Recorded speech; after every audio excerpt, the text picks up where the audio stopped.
indeed. Not only we're going to go 3 episodes this time. This is a super stacked episode of Enterprise at 8. And I'm Jody Simpson. And of course, this is Live Long and Podcast Star Trek Enterprise Rewatch series. This is the final season, of course, so we have to, change things up and like do 3 episodes at a time and stuff like that because let's be honest, we're all fatigued at this point. No, I'm just kidding. But anyway, it's been about, I don't know, what do you say, about 20 years? What?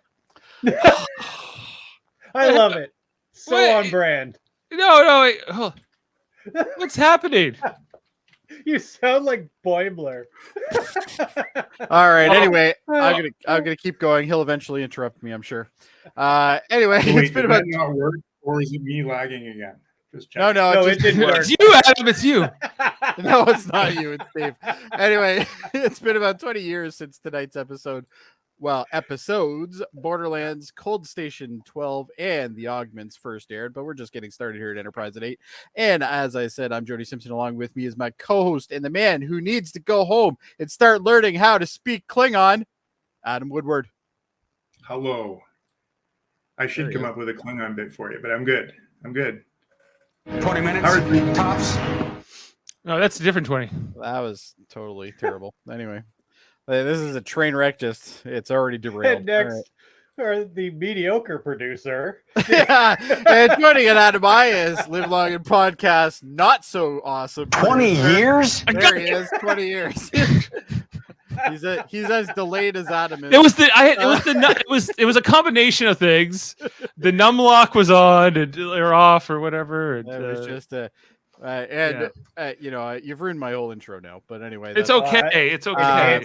Live Long and Podcast Not So Awesome producer, the man who is considered painting a bird of prey on the hood of his car to intimidate commuters, Dave Mater. I might just put it like wear it as a hat around the neighborhood and I run or something. Yeah, that'd be pretty sweet. I'm with you, Jody. I like, and we're not just doing this because it's the final season. This is a 3-parter. There's 2 to be continued, so that's why we did it this way. And there's also going to be next week is going to be 3 as well, but we might not take next week. We might take. We may have, we'll have to talk about that at the end. We have some more exciting things that'll happen later on, which we'll let you guys know.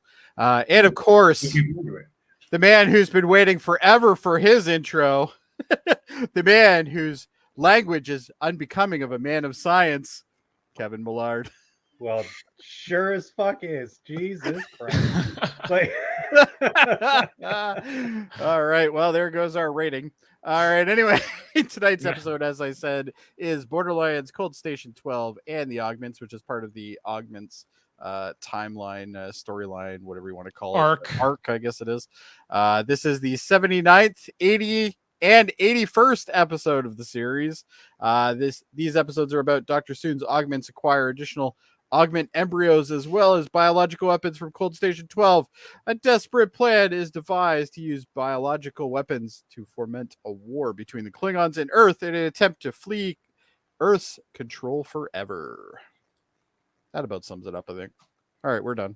Ratings, please? Well, okay. And so normally if we do more than one episode, it's almost always a 2-parter for us. This is a 3-parter. Now, the only other time I've encountered a 3-parter before this in our podcasting days is back in Star Trek Deep Space Nine's 2nd season. Okay. I know what you're with that Bajoran arc. It had Frank Langella was there for some reason, and it's boring. It's all about the circle. It's all about the circle and whatever, and it's not that entertaining. This is better. There's I think their second attempt to try to do a 3-parter. We have 3 episodes with 3 different names, but they're kind of the same story, And so this worked better. I think that the inclusion of Brent Spiner was good. His use here. Yeah, he comes out and he does what he's supposed to do, which is be a Soon. Be as soon. I don't love this ending with it, but the ending is a little to be desired, I think, but I like the last line in the ending. Yeah, no, too much for me. So is it me, or is Brent Spiner the only character we've seen through Star Trek that has really we've seen him like it's not like he went away from 20 years from him and then came back. It's been like he was in Next Gen, then he was in Enterprise, and he was in, and then you see his age, you see him the years, Kind of cool. Yeah. Well, I guess the And are original you crew, kidding like the Kirk and those guys.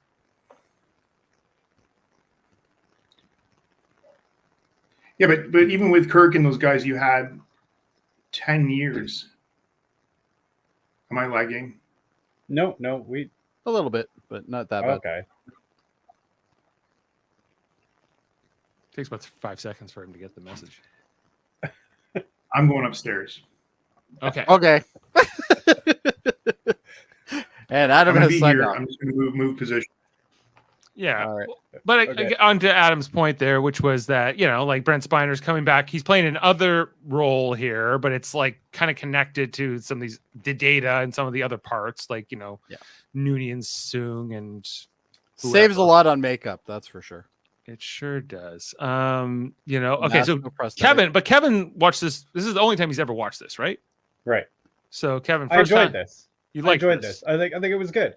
I don't know if I'd give it 10s or anything, but it's good. It's really good. And I mean, I can't believe they had Martok in there and killed him almost immediately. I What a know. waste. It was dishonor. Yeah, they brought in J.J. Kurtzler just to play some no-name Klingon. He just needed a paycheck. One word I out am of his General mouth, and I Martok. was like, "Oh, that's Martok." I do not want an artificial eye. That guy does not want an artificial at all. Anyway, shall we get into these episodes? Because we got a lot to cover here. We have a lot to cover. Over 1,400 screenshots. I'm going to try to go through them quickly, Jody. Absolutely. So Let's just stop at key points. All right. Yeah. So, okay. The first episode is called Borderland. And starts off with this Klingon ship with J.G. Hertzler playing a Klingon. We don't know. They're finding some shuttle with 2 humans on it. And we get this like 22nd century bird of prey, which I thought looked kind of cool in the episode. I think it looks great. This, so they pick it up with a tractor beam. They bring on these 2. One, the guy, this is Malik and another guy. I forget. The other guy. We don't know much. We don't know. There's no setup. If you don't know you're coming into an augment arc, this is a little bit jarring. You guys, It's not going to take that long to do. Is that a threat? or more of a prediction? Anyway, I think he's predicting the whole series. I don't think he's predicting tonight. Yeah. Well, so Malik and this other guy, they manage to take over the bridge. They shoot all the Klingons. They kill the entire Klingon crew and take over the ship. They do. So There's your cold open. That's your cold open for the first. I thought it was pretty. And then it's been a long time.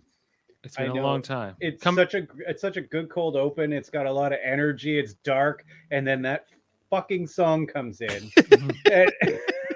and you're like, "What is this? Has there ever been a worse opening to a show at all? Right? Like one that fits the show less." What do you mean? Going where my heart will take me, And anyway, Uh, I got strength of the heart. I don't know about the rest of you, but yeah. I can do anything. Anyway, so that's you're right. It's kind of a weird thing, especially when you have this really fun, intense thing, and then it's like, oh yeah. So and then right off the bat, we get we're shown that we're on Earth. I think is this meant to be San Francisco? I guess it is, right? It sure looks let him like know it. he's muted. I think so. Yeah. We get the first title card, Borderland, and we see Brent Spiner in his glory. We see as a prisoner. I remember watching this episode when it aired, and I remember like right after the credits, and all of a sudden you see Brent Spiner, and you're like, "Wait a second, what the hell?" Because I had no preview of this episode. I'm like, "What the hell is he doing in this?" And then obviously it led to this, which is kind of I love how the Big Show actually credited Big himself Show's in there. As the big as just big, first name Big, last name Show, Mr. Show. He's Big Show. Well, it was just like when The Rock was on. But he was still Dwayne Johnson when he came on, right? Or I think he was credited as Dwayne the Rock Johnson. Yeah. Yeah. Anyway, but Big Show, he plays a pretty good Orion in this episode. Mm-hmm. So we get to meet this Soong. I'm sorry, what Soong is this? Adam Soong? No, wait. No. Eric Soong. This is Eric Soong. So the great grandfather, presumably, of Noonien Sung, I guess, or something. We find out he's in prison through this conversation that he's had, that he tried to kick off the eugenics wars, like the second eugenics wars. He worked at Cold Station 12, a research facility. He was a pretty accomplished scientist. Also in this early conversation, we know that Sung knows who Archer is, just because Archer's kind of famous now for having saved the planet from the Zindi. But they don't know each other. There's no prior history here either. No. So but just later on, you reputation. find out that he knows Phlox as well. Yeah, Because Phlox actually worked on Cold Station yeah, or something anyway. yeah. He did work there. Yeah, so he knows Phlox, and I don't know. And so you get this early impression of this character, Eric Sung, who we know is a villain, but He's probably a bad guy. he's probably Everybody that looks like Data that isn't Data is a bad He's a guy. bad guy. yeah, or at least a little bit bad, right? Exactly. And so I guess everyone got called back from shore leave and vacation. They're all in their civvies here for the briefing up on the ship, talking about, I guess they're going to go try to find they know that the Klingon vertebrae has been stolen. They're afraid of a war breaking out with the Klingons. It's kind of what. So let's just stop there for a second. Do you really think they had no time to put a uniform on? I guess not. Well, They're being Yeah, but called it's- back. Hey, when Archer wants to get up out of his chair and talk, you listen. You don't Maybe. have time. You don't have time for outfit changes. T'Pol's the weirdest one because she came from Vulcan, and so this is what she traveled in. So anyway, yeah. But Archer, he's ready to get back to business. Archer, the sore thumb. He's always got his outfit on anyway. He's done climbing mountains with Erica Hernandez. He's ready to go Yeah, he's good. stop a war. That's his thing. So we catch up with the Augments, who That we see bird of prey looks awesome, by the way. It really does. Yeah, it's Yeah. cool. Look, I like how it's got like that turret on the bottom section of it too. And it's really small. It's like a small ship, which is nice. Yeah. So the Augments, and then Malik kind of what's this girl's name? Persis. Persis. Yeah. Yeah. So we're getting to know that, and then we meet the other Augment boy leader, who we're told, I guess, is the boss of them. What's his name? Rakin. Doesn't matter. He dies. He dies pretty early. Yeah, Malik is like best second in command, but Rakin or whatever his name is, he was going to take the ship and take them to go find a new home. He wasn't looking to start, but we'll learn more and more about Malik. Okay, and so I guess I'm wondering about what do you guys think about Malik? Not just in this first He's a episode, whiny douche. but across this entire like 3 episodes. I stand by my statement. He's a whiny douche for all 3 episodes. Yeah, Yeah, he's not really the con level supervillain. No. that they want him to be. Right. Yeah, He, and he seems more like a kid throwing a tantrum rather than Well, that's basically what he anything is, else, right? yeah. Like he's got very little social behavior. So What I Yeah. explained is that he's also it's like an immaturity they all have, Like, Yeah. Again, they may be stronger, they may be well, they are stronger certainly. They may be smarter, but they don't have the maturity they need to be doing what they want to do here. yeah, And certainly not him. Yeah.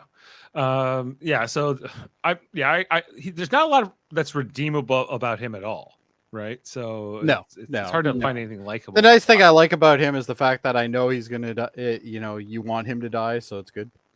Right. Back on Enterprise, Eric Sung comes on board, and he's very condescending and kind of likes to. Did you notice that we have Mako still though, Still have Makos. which is Yeah. good. I'm sure Archer made sure of that. Yeah, Archer's like, I don't want to get my hands dirty again. Yeah. Did you see how I had to jump out of that explosion the last time? I don't want Right. to do that anymore.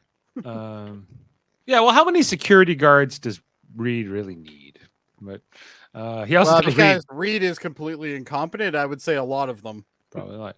He tells Reed that he's not getting his fair share of the publicity on the planet. So she seems Relieved with. And then they're talking around. We also catch up here with T'Pol and Trip, who after she did get married to that guy. Yep. Kevin. If I could give that episode even less than 0, I would now. Like, Yeah. it's just so Home stupid. is a bad episode. The only thing that was any good about that episode is now garbage. Why do you say that, Kevin? Because it was pointless. It was pointless. Yeah, but last week you didn't say that. You said that the Paul story was pretty good. Because he thought it was going to pick up right away, and the mom was going to stop the wedding, and that was going to be the logical conclusion. Oh, okay, right. So you're unhappy that she actually went through with it. Got it. Right, because they were setting up the whole time that this was going to stop, and then they didn't. And now we're going ahead, and none of that mattered. It's 2 weeks later. I do like this relationship still going, though. You know what's going to happen here. So Well, I definitely know what's going to happen, but anyway. Okay. We also get a new chair here for Archer on the bridge, guys. It's got some more ergonomics. It's got contours, extra buttons. What do you guys think? I love it when he. I'm not sure it's going to be used. When he sits in the chair, says, "Yeah, I like it," and then jumps out of it immediately. I love it. Does it look like a man who likes his chair? Yeah, he does. So, Dave, you want to do some fun facts along the way here, or how do you want to do it? Sure. Right. Or we can do it at the end of each episode if you want. Okay. Well, let me just talk about this chair because the chair is actually from Nemesis. Oh yeah, really? Yes. In a deleted scene after Riker leaves, Picard sits in it and pushes a button which activates a seatbelt. Thus, his Trip's in-joke about trying not to hit that button. The seatbelt ports are still easily visible on the backrest. I was wondering why they had that damn button joke in there. Okay. That makes more sense now. That's pretty cool. Yeah, because the worst thing for Archer would be to be strapped into a chair. Oh my God, could you imagine? He'd freak out. He'd be like, no! And I guess if I don't have a lot of fond memories of Nemesis, but okay. You're just wrong. That's all. No. Nemesis is awesome. You're the only one who thinks that, Jody. Okay, so no, I'm not the only one. You're the only one I know. It's still better than Insurrection. Is it though? That piece of crap that was. Is it? Anyway, so they go out again, guys. They're ready to go out into space again after the new chair. Use the same animation that we did. We used the same footage from episode 1 again. However, they took out the digital people that were working on the ship. Yeah, the people who waved at them last time, they're not waving anymore. Yeah, nobody's waving. Yeah. So everybody's like, get the hell out of Stardock. We got other things to do. So they take the ship out and they go to warp and they're back in space, guys, and they're on their way. Oh, ship's looking good. Doesn't have holes in it this time. Yeah. Good. So we got the scene here in the ready room with Archer and T'Pol where he's it's her first official day now in Starfleet, guys. Yep. She is now she's not in the Vulcan High Command. She's a Starfleet officer, and he gives her this gift. Archer gives her a compass. But before we go there, can we just talk about her lack of uniform? That's what I was just going to say. Why no uniform? Because their uniforms look so bad. You can't put T'Pol in that. I hate to say it. They're going for the 7 of 9 thing here. Yeah. Since when does the uniform look bad? I didn't know you thought the uniform looked bad. I never liked the jumpsuit. Dave, I like the idea of the jumpsuit. I think the practicality makes perfect sense. Like these are the first ones out, and they would have a more NASA type jumpsuit. Right, that's what they would do in NASA. Yeah. Yeah, but here we are 4 years later now, and they've already been back and forth to Earth now, 3 times? Mm-hmm. Yeah. I think there would have been some kind of adaptation to make them. Are they really practical when they're out They there? were busy fixing the ship. They don't have time to tailor new uniforms. Oh, but Admiral, what's his name? Forrester has lots of time. Oh, it doesn't matter about him come 3 episodes from now. Like Hoshi's a Spoiler alert. Hoshi's a good-looking woman. She wears the uniform. It's fine. So if you put T'Pol in it too, we have seen her in it. Hoshi doesn't have the same assets. That's the key here. Look, I don't want to say that I think that the writer. Listen, whether right or wrong, she probably looked at it fine. Like I liked Marina Sirtis in a uniform for sure. That was great. But I like the premise that they actually yelled at her about it. Basically, yeah, exactly. So could she have fit? But I don't know whether they would have put her in this uniform in today if they had done this series today. Because I think it's obviously sexualizing the role, right? And do we need to do that? Probably not. Well, they took her what she was already wearing, and they throw the rank and this blue piping on, I guess, to make it look like she's but she still wears the blue. She still wears the other one. Like she's got like 3 different uniforms in this. Maybe it's like a heritage thing. No. You know, like Klingon. Fucking Worf had that stupid belt thing all over. I think you're reaching, but I am reaching for sure. She's got 3 different uniforms in these. I just want to keep going. All right, let's keep going. You watch the blue one. She's got a red one. This one. Did you guys like that he gave her the compass? That was nice. Nice touch. Yeah, It's fine. Pretty predictable, but yeah. All right. Next scene was in sickbay between Phlox and Soong, where they kind of disagree on, I guess Phlox makes it clear the things he doesn't approve of with Soong, which I'm trying to remember what those are. But the thing I like about how these two kind of interact with each other is you can see there is a mutual respect, even though they disagree on things. There's still this respect thing. Like, the Denoblians, yes, obviously know about him and all that, and the things that led up to the reason why he's incarcerated now. But it's I still like the fact that the interaction between them, like Phlox isn't disrespectful to him. He's treats him as an equal basically while he's talking. I just like that. What the beef between him and Phlox is, Phlox says that the Noblians use genetic enhancements for the betterment of their species. Yep. But Soong is trying to rewrite the species. Like he's trying to create a new species, basically a new species. Yeah. To replace humanity. Yes, Eric is related. Eric kind of. Soong, this guy, he's not related to. Actually, no, he's not related to him. He's not related to Khan specifically, but maybe because now that they've retconned that his ancestor Adam Soong was somehow involved in the Khan program based on Picard season 2, who I don't know. It's likely he is. Yeah, but it's not very clear. Anyway, so then Enterprise is attacked by Orions, guys. In the next, I love scene. them Orions. Those Orions come along, and here comes the big show. Yeah, T'Pol and 9 other crewmen get beamed away. There's a lot of confusion. He's like, I just gave her a compass, and now you're taking her away from me. I don't think the compass is going to do much good in space anyway, but that's fine. He's not happy. He goes to Soong. You knew these Orions were going to attack. He goes, there were never Orions around here. But Adam kind of Eric. This is Eric Soong. Eric, yeah. Not Adam Soong. Eric Soong kind of set him up. But he's like, I'll help you find them. They'll be taken to some kind of slave auction processing. So they're gonna have to chase them down. Then we go over to the Bird of Prey and catch up with Persis and Malik, who they basically talk about the other guy, the whatever his name is, the other augment leader, the big goop. Rakin guy, that he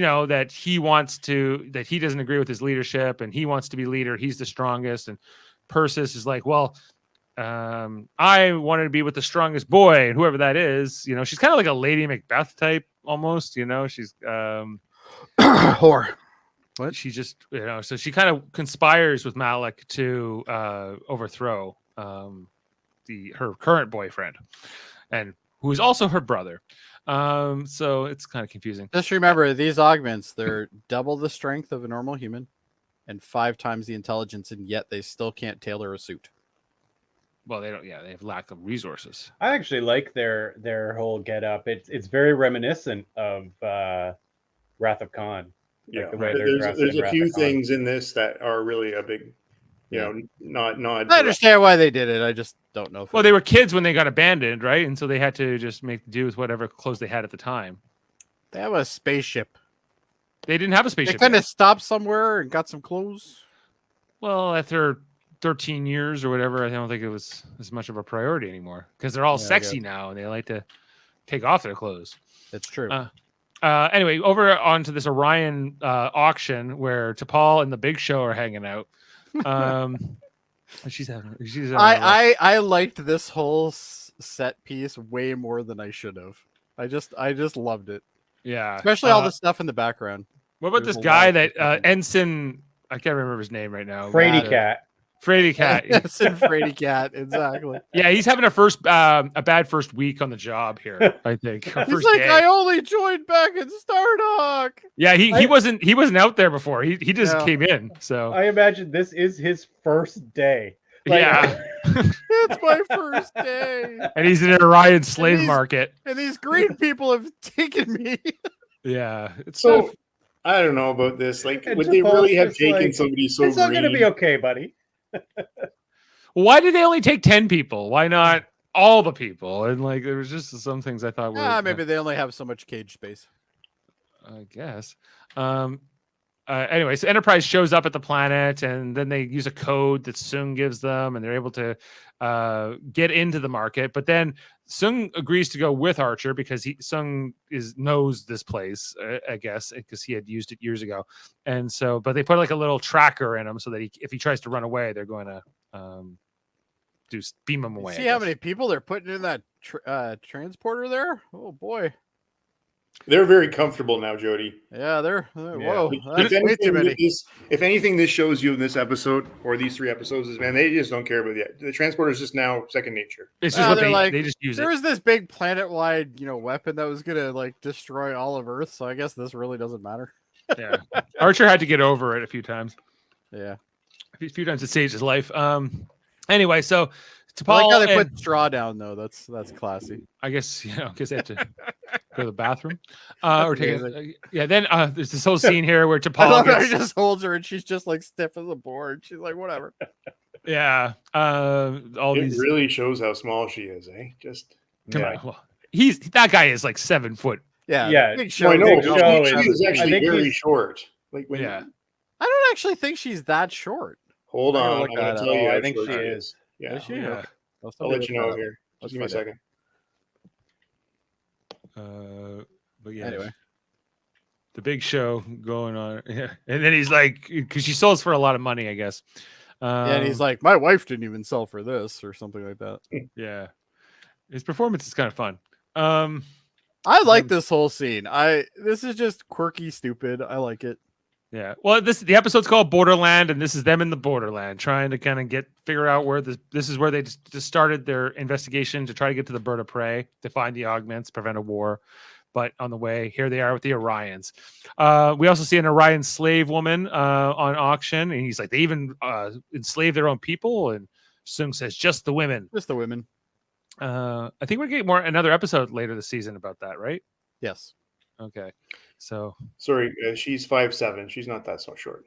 Yeah. Okay. I thought she But was. the Big Show is 7 foot. Yeah, he's like 7 foot. Yeah. yeah. I thought the Orions looked really good in this episode. All their makeup looked really Yeah, good. it was amazing. Yeah. I think all the aliens in the background, even like I went through this scene like pretty slow and just kind of looked in the backgrounds and stuff. There's a lot of cool stuff in the background. There's something with the modern Orion makeup that's too green. It's almost too punchy. Like when you see it on like Strange New Worlds now and stuff. Like Yes. I agree. Okay, go back to the original series episode and see how green they were there too. It was very green. That's true. They were, yeah. Yeah, but I don't know. I like this version a little more. I don't have that handy. Anyway, so then up on the bird of prey, while Archer and Sung are trying to break out to Paul, there's this confrontation here between Malik and the other guy he's gonna kill, and Persis like sets him up, right? Because she's like, oh, he wants to take over you, he wants to kill you, and she kind of like whispers in his ears and gets him all ready to go after Malik, and he's like, I'm gonna kill my brother. So like, so he's gonna go on back on the planet. We see that Ensign Scaredy Cat is getting auctioned off here. I don't even think. No, nobody He's bought him making though. it. Like he's got no bids. Yeah, And nobody he's bought him. But just based on his face, like I don't understand why did everyone Pretty much. want to Paul? They don't know anything about her either. Yeah, I know, but he's got like nothing's happening behind him, like in that board. And then finally Archer bids for him. But I also think if it's commonplace for them to sell their women, I'm guessing women go for a much better Maybe. price than men do. So she's just based on her being a woman. Yeah. So anyway, so Archer has to trade some of his. Look at that Enterprise. There's no holes in it. No, it's been patched I up. haven't seen that for a while. They got the ensign back. They're pulling out the device. They got some of their people back at this point in the episode, right? Yeah, they got a couple back. Yeah. Then there's the confrontation here between Malik and Buddy. Bro's That got guy- like a sawed-off shotgun or something. Yeah, I was like, is that a Klingon gun? I Must be. guess. I did like this. I did like where he was like, I would never let you trap me. And he goes, but I did. Like, that's great supervillain stuff right there. Yeah. That's his best moment whole episode. whole 3 episodes, I think.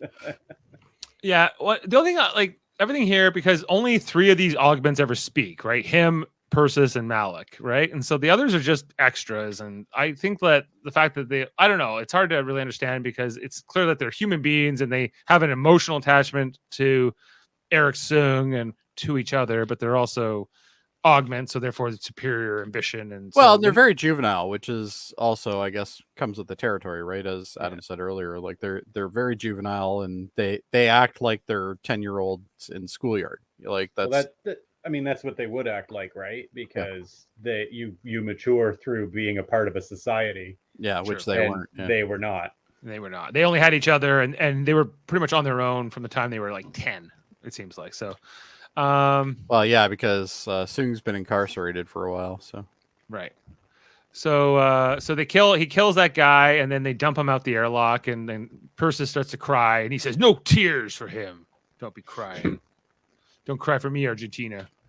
Back on the planet. There's a scene here where Sung and Archer have to like drug this Orion guy, but he doesn't like go down right away from the hypospray. He like, well, he's a big boy. He falls over eventually. I love the confused looks at him too. Like, is it gonna work? Yeah, is he gonna drop or not? Yeah. Back in the slave market here. Go back a couple. One more. Just trying to figure out what alien that is on the left-hand side there in the cage. Weird. Oh, Anyway. I can't tell. But the guy in the middle is a Tellarite. Yeah, we know he's a Tellarite. Yeah. So yeah, then Big Show says, "I might keep you for myself, even though I sold you." Anyway, he's dragging her around. The Tellarite buyer, who I guess bought her. And then they're able to open all the cages, and they start this whole like sort of jailbreak. The slaves are free. The slaves are free. And so, but then Archer also gets stung by Sung here, with one of those rods. Of course. And it's chaos. That's quite a capture.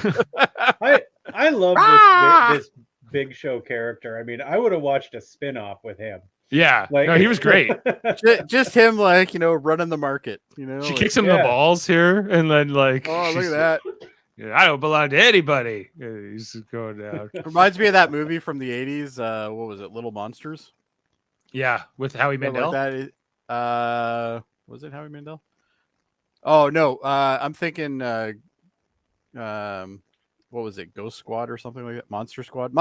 That's it. Oh, Monster Squad.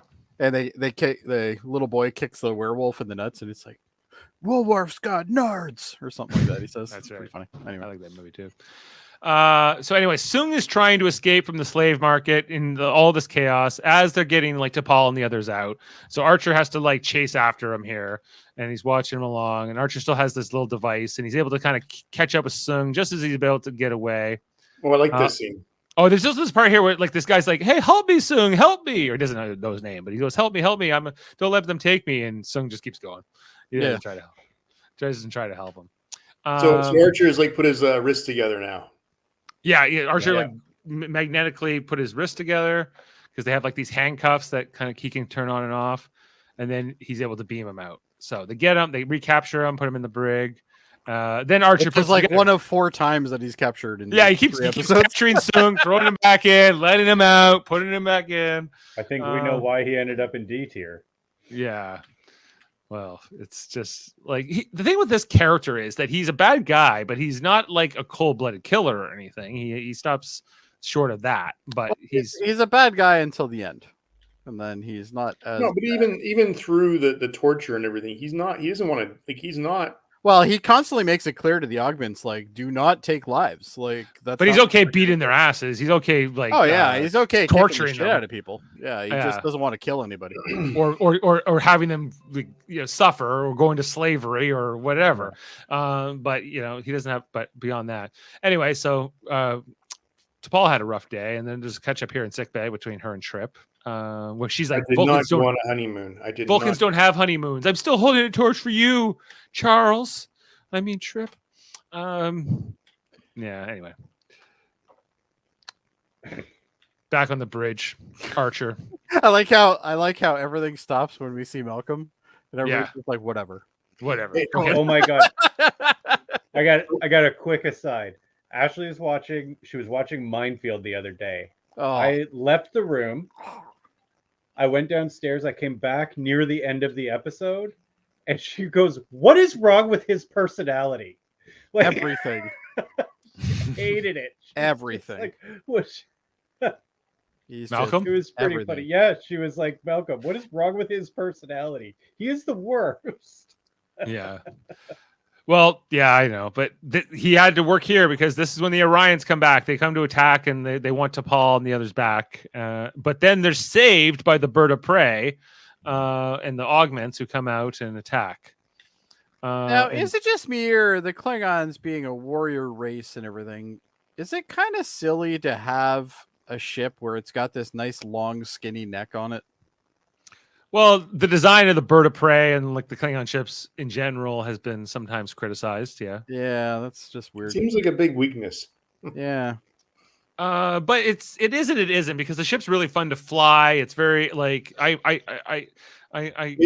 one of my favorite looking ships for Oh, sure. I love the look of you it. gotta remember you're still got your shields, so you don't only have to worry about your neck getting cut off. I just think the neck. I mean, but you got to remember, like that's got to be a corridor. That how many people can actually go down right back and forth, and it does. Like this is a pretty small ship, but when you look at like a D7 battle cruiser that's like super long like that, it's even more so pronounced like that. But like they also have like these pretty impressive torpedo tubes, and everything's built around their weapons, right? So Yeah. it's just a different philosophy in the ship design. And so, yeah, but it's kind of cool to see them docked here side by side. In ship design, I was reading somewhere about how when you look at Star Trek ships and all the species have like, a bridge and it's forward or on top of the starships. Mhm. But when you get to the Borg, it's just a minimalist cube, which shows no imagination, no creativity, and obviously non-humanoid. And not non-centralized. And one of the best ships to be defending in. Exactly. Like literally, it takes them forever to take one of those things down. Yeah. True. So yeah, but I really do like. I still understand the bird of praise. It has some practical purposes. Anyway, so they have this meeting here between Malik and Archer in the ready room. I thought this was really dumb on Archer's part. The fact that he managed to get himself taken hostage in this conversation with a Mako and Reed. With a present. Mako and Reed there. That's what makes it even more Yeah. ridiculous. Yeah, he's talking to Malik, and Malik doesn't like Earth or humans or other humans or non-augments and whatever, and he ends up taking Archer's throat. He's gonna rip his throat out. But this gets back to my point about the Klingon ships. Necks are a weakness. True. Yeah. So this goes on, and then all the augments attack. These Makos were all useless against the augments. They all got mowed down very Look quickly. at that chick's name though. S Money. Money. Yeah. It's taking him through here, and then they break out Eric Sung, jailbreak here. Persis, who seems like the most loyal to him. She loves her Well, and daddy. he hasn't seen these. Hasn't seen these people in what 10 years? They said or something. Yeah, like that? 11 It years. was like Yeah. more 11 years. Yeah. 20 years, 11 years. Yeah, I think it was Yeah. 11 years. Yeah. And so he's reunited with his kids.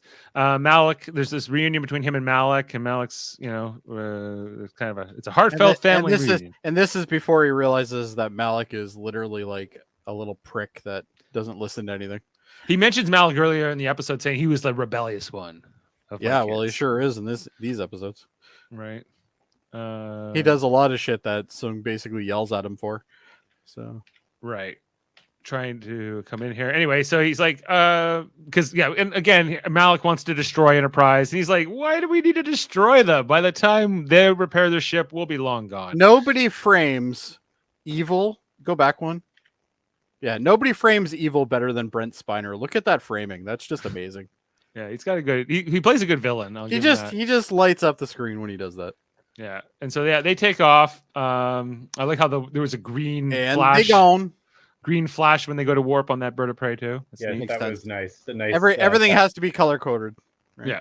And then there's like this scene here on the bridge of the bird of prey, where it kind of ends the first episode.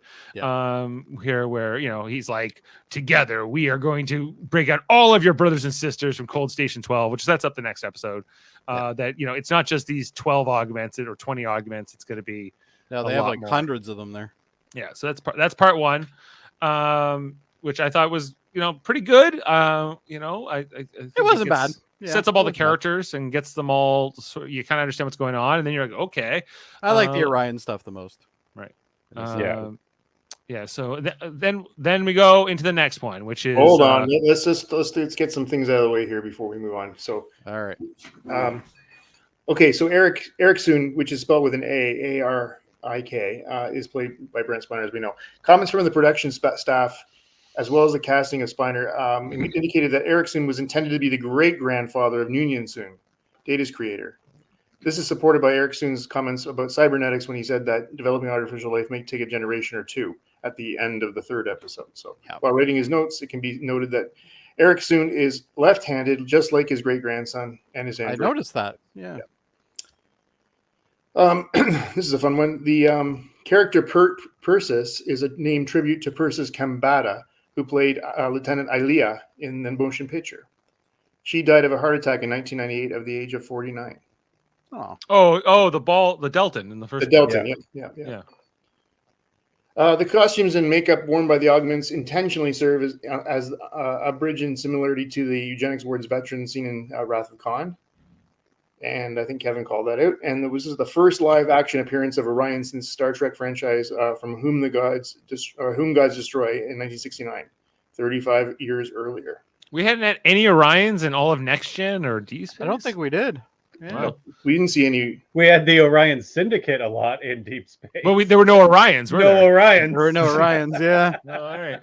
Oh, there you go. This episode confirms that Makos are still stationed on Enterprise, even though the Xindi mission has ended. This will remain so for the duration of the series. Yep. When Paul Wright's character picks up T'Pol and shakes her with excitement, and she is sold off into slavery. This was done with no wire work or stunt work, due in no small part to his massive size and strength. Wright was able to pick up Blaylock almost with no effort by himself. Yeah. Well, I think she's probably a pretty small girl to begin with. He's used to picking up The Rock and weight-wise. Undertaker and other people. Yeah. She's very petite for sure. Yeah. The Klingon, I think you mentioned this at the beginning of tonight. The Klingon captain, played by J.G. Hertzler, was also played many Star Trek roles, most famously the General Martok in Deep Space Nine. Martok. He also played that Klingon lawyer advocate that Archer had, right, back in the Rura Penthe. Yes. Yeah. So I was like, what is this, like his brother? Is this like his cousin? Like in this one? Doesn't matter. Doesn't matter. He's dead. Yeah. This is actually his last appearance in Star Trek here as the Klingon captain. At this point, he had been a Star Trek guest for 12 years. Wow. Yeah. And I think I'll end it there, and we'll move on to the next series. Yep, we got lots to cover. Okay, so second episode, Cold Station 12, guys. This 11 years There you go, earlier. 11 years earlier. That just solves that answer right there. Yeah. They degrade some of Brent Spiner's hair. And we see this flashback scene where he's teaching the kids about the eugenics wars and how humanity came to fear the Augments for their superior abilities and gifts, jealousy, really. And that it kind of colored everybody's viewpoints on people like them who have genetic enhancements. They did a fairly good job matching kids, too. Yeah, well, this is supposed to be Malik. Yeah. That's Malik, and then the girl that you saw earlier that's supposed to be, what's her name? Persis or whatever. Persis is here. But you know what's interesting here again is like, you know, you've got Soon who is really, really setting up humans are going to fear you. You've got to take control, essentially. Yeah. Mhm. You know, Right. you know. Yeah. He kind of puts that thought into Malik's head as a kid, right? Yeah, well, And he kind of does. Yeah. Yeah. And then we come to here present day where Soong is breaking down his plan, right? We're going to break into Cold Station 12 and whatever else. But Malik's already having his doubts. He doesn't like sharing leadership here. Well, not only that, but he's questioning everything his father is telling him. Like, it doesn't matter what it is. He's like, no, I know how to do this correctly. You've been gone for 11 years. Right. You know, that's basically, you know, his, you know, dad went for milk and never came back kind of thing. Yeah. So, yeah, it's one of those. Malik's only been in charge for like 5 minutes before his dad came back into the Exactly. fold, Yeah. right. Like, Too. yeah. So there's also a bit of that. So it's been a long road. That's a teaser for them. Okay. Getting from there to here. So the second part, after the credits, the shuttle of Enterprise comes down. We see this facility where all the augments grew up on, where they were hiding away. Yeah, and they basically went there because Brent Spiner's character basically gave them coordinates to go to before all this other stuff happened. So they're just kind of following this lead, hoping to find something. Right. They find out that some medical equipment was taken from the place, but they need to find out what kind. This looks like the stuff in Midbay. Turns out it was an incubator. So, because I always kind of wondered, like, okay, like, who did Eric Soon go on to marry and have kids with in order to have a great grandson in Noonien Soon? But maybe he didn't even need to. Maybe he just made them in an incubator. Maybe. Maybe so. Maybe it's just a clone. I don't know. But down here in this little facility, while they're investigating, looking at the home movies here, and kind of trying to piece together what have been taking place with the Augment kids, is it Malcolm who gets attacked first by this other guy who he'll come to be known as Shrike, I believe. Is that Schmike, yeah. Schmike. Yeah, so he's one of the Augments, but he's not. He doesn't have any superpowers except for super hearing. So yeah, which we don't find out until later in the episode. We don't find out until later in the episode, but don't get too attached to this guy, by the way. Yeah. But they left him behind. But he grew up here with them too. He's one of their siblings, I guess one of the 19. Why did they leave him behind? Did they mention that? Because they hate him because he's not good enough. So, oh, that's right. Yeah. Okay. They, because they're a little elitist, these Augments, don't you guys think? Well, that's the point. That is kind of the point, though. They think they're better than us because they are. Because they are. Yeah. Do you think they're a little elitist? That's incredible. Well, they don't have superior compassion. They don't have superior heart. Nope, they don't need those things. Right. Neither do other people who think they're superior. True. Donald Trump. But there are plenty of ways in which they're inferior to regular folk, in my opinion.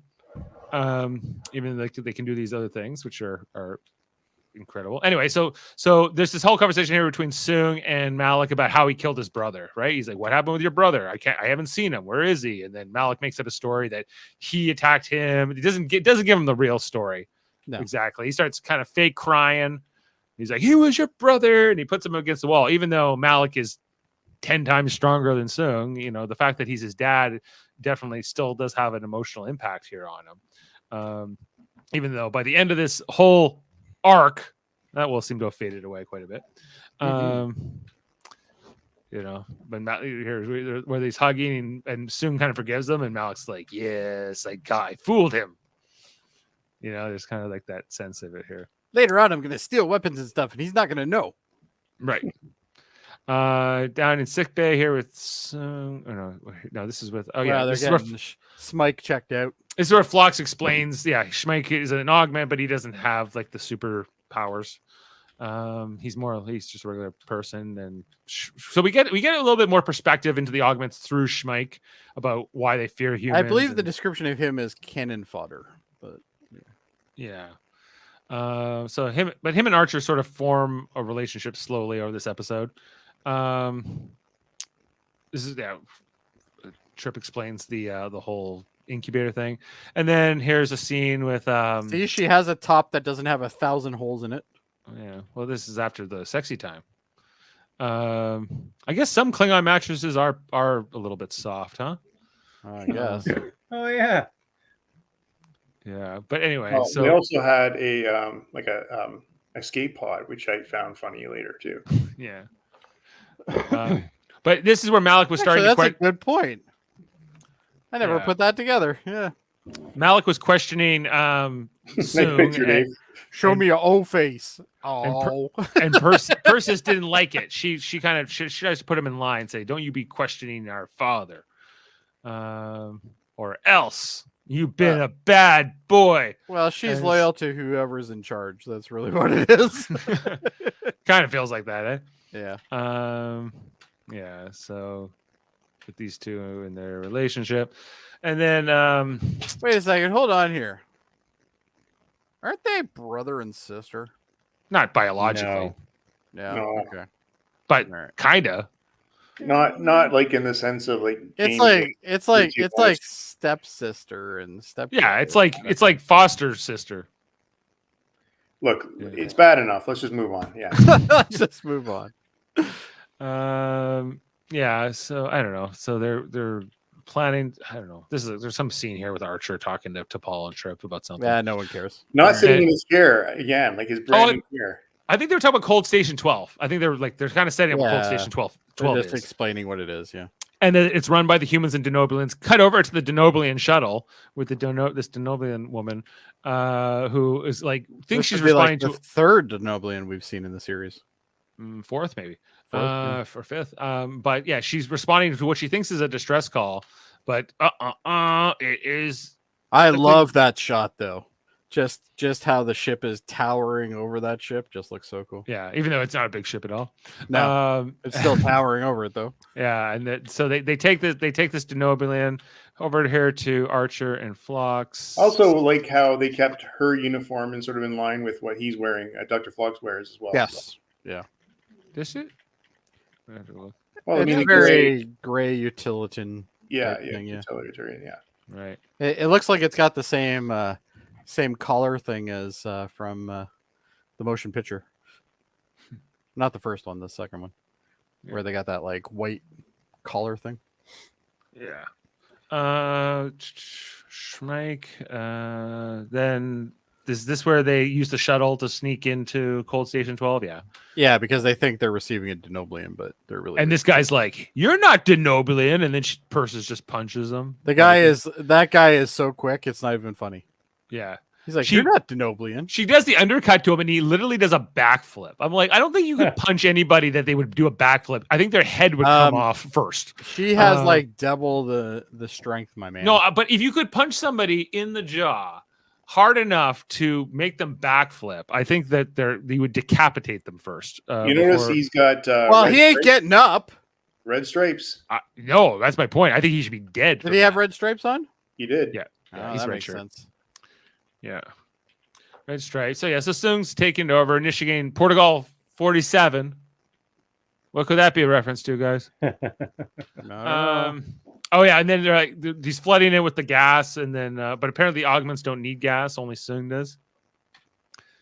So and then we finally get to meet this doctor guy. What's his name? Doctor. Come on. I don't remember. 1 second. I just remember him from thousands of different sci-fi movies. Dr. Lucas?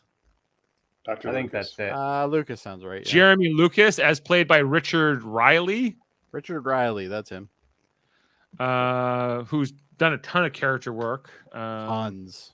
Tons and tons and tons. Yeah, so I kind of like this idea Cold Station 12, guys. Like it's kind of a cool idea they threw into this episode as this facility for infectious disease. It's kind of like the CDC in space, right? Space CDC. Yeah. Code Uh-oh, Black. Code Black. That's Uh-oh. the worst Code one. Black alert. We might be going on the When spore you have drive. a lack of color, that's the worst one. Yeah. So they're taking over Cold Station 12. There's this Schmeik and Archer have this dinner where they're talking about Earth and some of those things. Well, at least Malcolm isn't there. Yeah. Is this where he starts talking about his biological parents? Yeah, he gives them the Yes, pad. yeah, he's like, these are actually your biological parents, yeah. Yeah. Do I have a Which picture one of of them is just clearly him. Yeah, one of them's just him with like a mustache. I only got a picture of the mom here. But yeah, there were, I guess, a couple Russians, it seemed like. Yeah. That he was genetically engineered from a different time. Steak and potatoes, man. I could live there. Yeah. And asparagus. My 3 favorite things. Phlox is also getting a big meal, getting ready for his next hibernation cycle in a few weeks. Yeah, and he's like, I'm not hungry. Trying to put on some body weight. The chef must be absolutely pissed off with him. They're like, why do we have to make all this shit and you just look at it? Asshole. Yeah. Maybe he'll eat it. There's quite a bit going on there. Yeah. Well, he's trying to gain 10% of his body 10% weight. of his body weight, yeah. He's got to hibernate soon. Yeah. That was hilarious when he was hibernating on the Rise of thing. Yeah. Anyway. I clearly have too many screenshots from this scene. Really? Yeah. I didn't have the time. So he throws all the staff in the little room there. Right. And so he's trying to get the augment embryos from Lucas, but Lucas won't give him the code, and he doesn't want to kill Lucas, so he's going to have to try to coerce him in some way. Somebody's trying to do some like hacker shit. They're trying to, get into it anyway, but that's not going to work, of course. And then as they're coming towards Cold Station 12, Sung says, "I'll kill everybody unless you turn around right now. I have Dr. Lucas and all your buddies." And so but you're still approaching. So he manages to get Archer to back down temporarily. Which really all Archer does is just do a 180 and then he like teleports a whole bunch of people down. Pretty much. Which is kind of what Malik says he's going to do anyway. Yeah. But it's Sung not like Malik was wrong the whole time. He's just a dick. Well, like Sung's willing to threaten, he's willing to saber rattle for sure, but he's not necessarily willing to go through with killing people. But he's like, "Do you want to see what this Klingon disruptor will do to his skull?" Yeah, at this range. Yeah. So definitely a villain. Hard to say, Malik and him, and then they just do the 180. Oh yeah, Phlox wants to be part of a landing party for once. I forgot about that part. He asked about that in the kitchen. Two Makos and Malcolm and Schmeik. Yeah. And then back down here, they're beating Lucas down. They're punching him, and but I like the fact that they're showing that Eric is actually not enjoying it. Like you see him in the background, he's like wincing and shit. Like he's like, oh, like don't do that. Yeah, so his villainry is kind of complicated because But I don't think he's really the villain. Like, he is a villain. Well, he's a villain, but I don't think he's a villain as much as, let's say, his fucking kid is. No, Malik is more like, at least Sung seems to have some redeemable. No, he has a bit of a moral center, at least, and ignores it. That makes him worse. That's true. Yeah. Well, maybe, yeah. Like he knows what he's doing is wrong. He is repulsed by what he is doing. But he's still doing it. Do it. Yeah, that's true. So I guess you're more forgiving of Malik then. No, he's Malik's just who he is, and he's young and he's dumb. Yeah. Right. Yeah. Yeah, but then he's like, why do we put one of the doctors, Dad, in one of those tubes and release a pathogen at him? And Sung doesn't want to do it, But eventually, kind of, he's like, I want to know what all those green lights mean. Well, what he said, like Dr. Lucas is not bending. So he said, well, maybe, he's right. Like, let's go for somebody he cares about. If he doesn't care about himself. Yeah. Some people are more brave with their own lives than they are with others, right? Because I think, this struggle here that Sung wants to succeed in his mission, but he's only willing to go so far. There's that whole scene where he stuns him here, and it took like a full kill shot, right, to stun him. Three shots. Three of them. Yeah. 3 of them.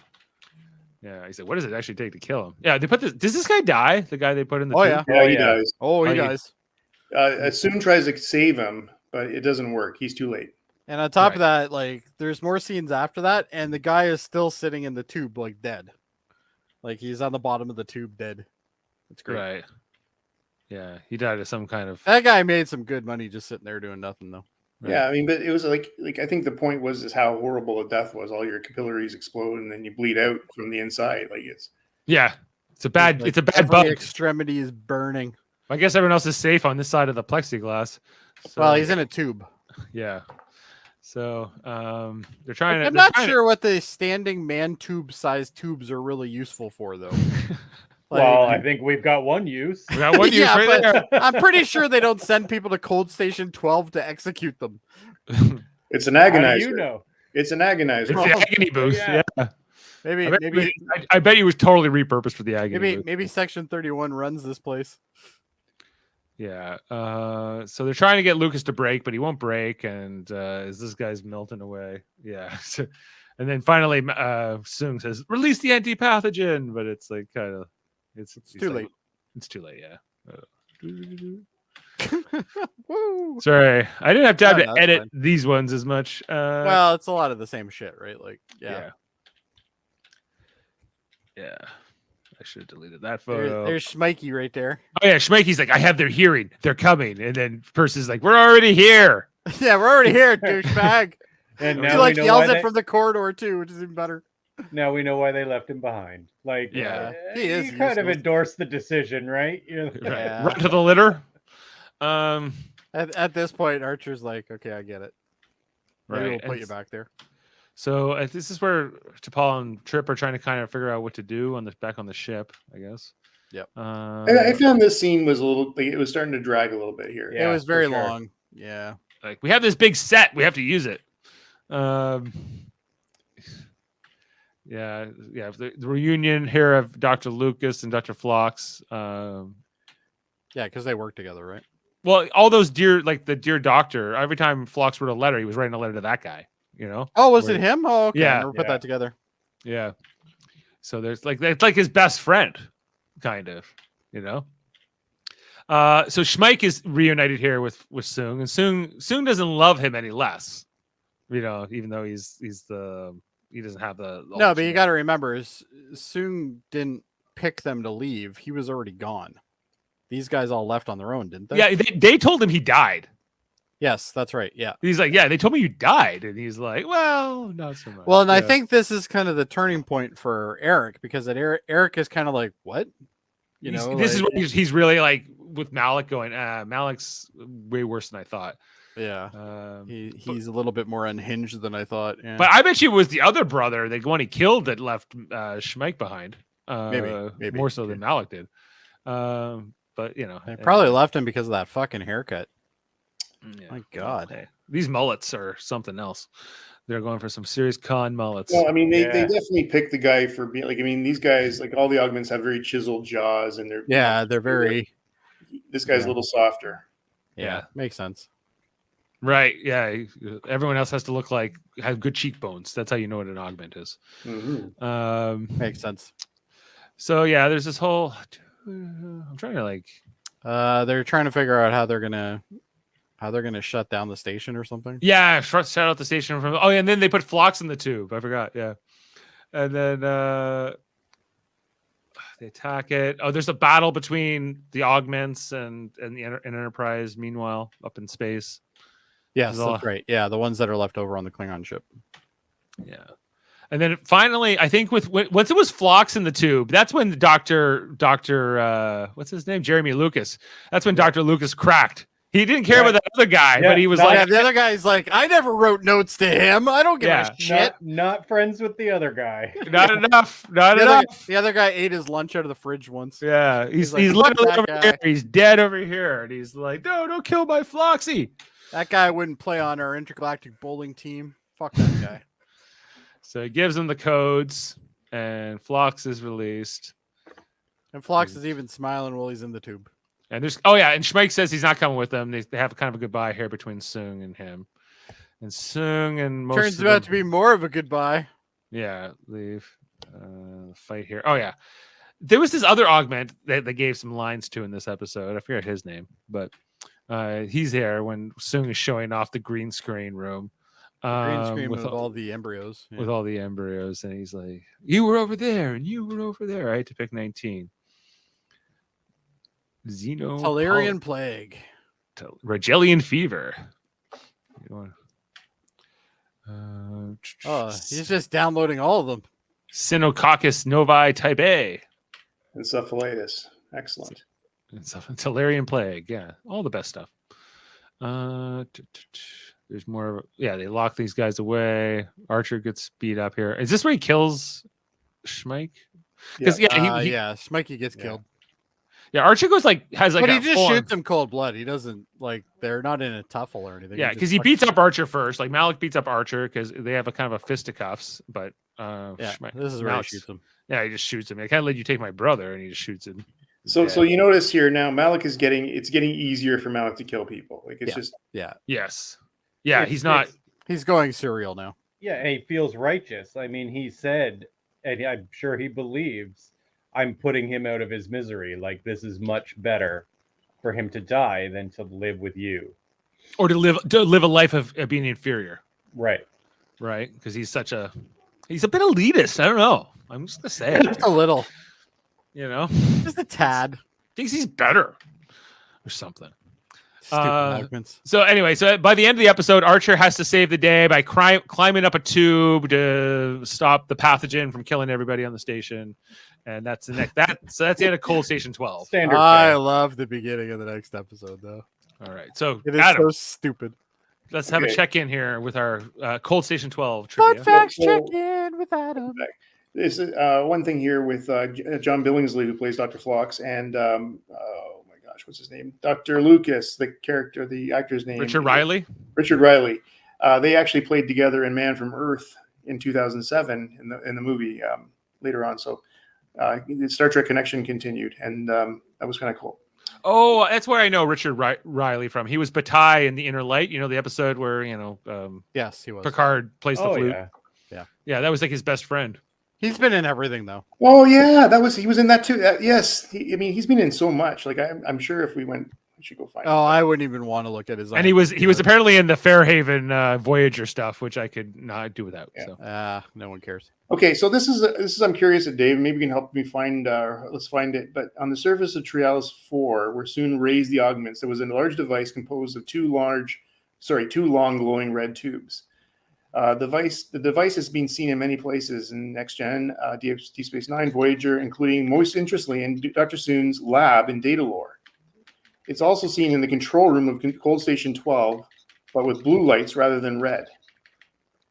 I'm trying to see if I can see what you're talking about, but Yeah, so blue lights rather than red in Cold Station 12. I The think you device just was- had it, Dave. Go back. I don't see what Dave's seeing. It's down on the bottom of our screen when you're in the admin. And I Uh, thought you passed it, but maybe you didn't.